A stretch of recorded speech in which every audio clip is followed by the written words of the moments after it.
At, তাহলে at, at হচ্ছে একটা প্রেপোজিশন, হ্যাঁ। এই যে এখানেও একটা কথা, আপনারা অথবা বিভিন্ন জায়গায় দেখে থাকবেন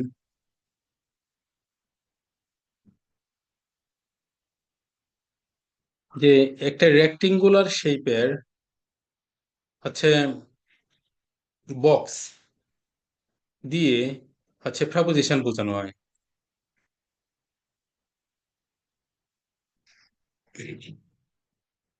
যে হচ্ছে উপরে থাকলে আম,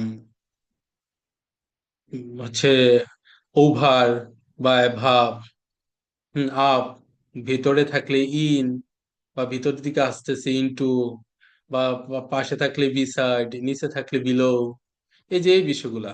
এখন এতে করে কি হচ্ছে পুরো প্রিপোজিশন জানা হয়? এগুলো কত ভার্সেটাইল ইউজ আছে। এখন এগুলো হয়তো বা স্কুলেও হতে পারে, কিন্তু এইভাবে শর্টকাট ভাবে কখনোই প্রিপোজিশন ক্লিয়ার করা যায় না।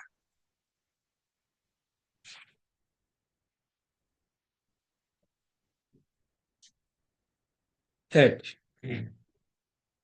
with reference to time, that is used for a point of time with small and less important places, at night or noon, while telling the cost with a festival or event. দেখেন এটার কত ব্যাপার, যে এটা point of time বোঝাতে, অথবা ছোট বা কম গুরুত্বপূর্ণ জায়গার আগে, অথবা দিনের বিভিন্ন সময়।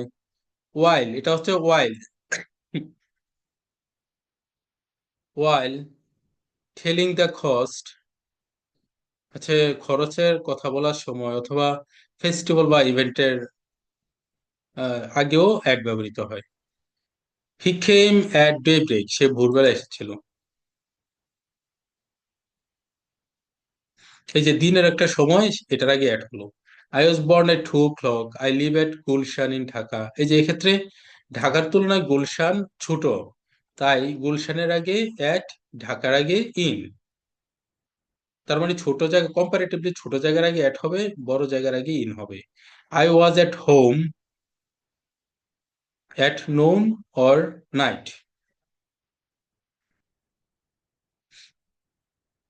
তারপর হচ্ছে যে আম, দেখেন এখানে দুটোই ছোট জায়গা বা সময়ের আগে, এই জন্য অ্যাট দুবার ব্যবহার হলো।